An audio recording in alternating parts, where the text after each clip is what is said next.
Bismillahirrahmanirrahim. Wa furuduhu ay al-wudu'i sittatun. Awwaluha niyatu ada fardi wudu'in au fardil wudu'i au ada'il wudu'i au raf'il hadasi awit toharati anil hadati au nahwi dzalika minan niyati al mu'tabarati.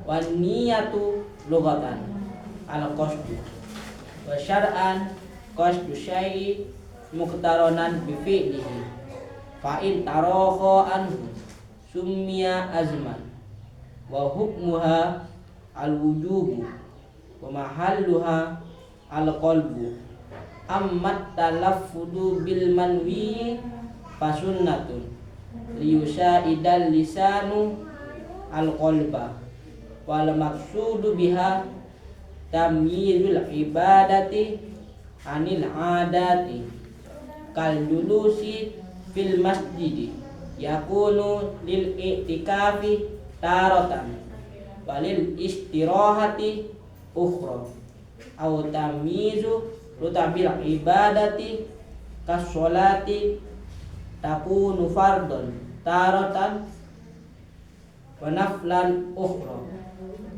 wa niyatu tumayyizu hada min hada.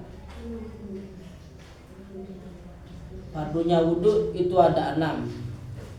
Dan yang pertama yakni niat melaksanakan fardunya wudu atau niat fardu wudu atau niat melaksanakan wudu atau niat menghilangkan hadas atau sesuci dari hadas atau niat-niat yang spesialnya. Dan niat secara bahasa yakni menyengaja.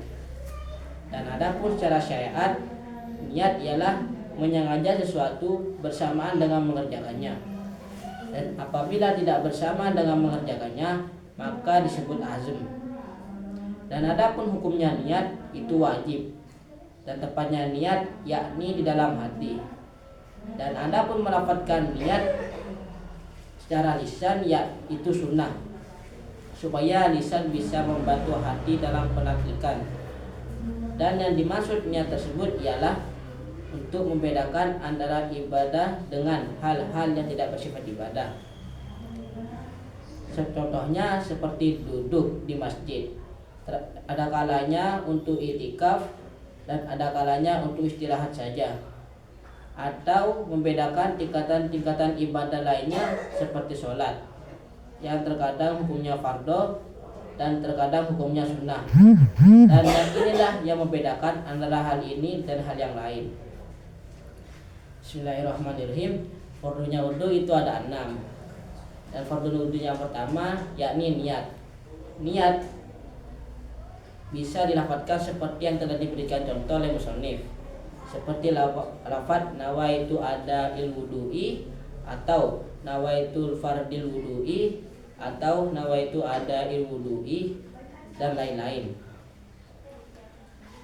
Dan niat itu sendiri secara bahasa yakni menyengaja. Jadi menyengaja apapun bisa disebut dengan niat.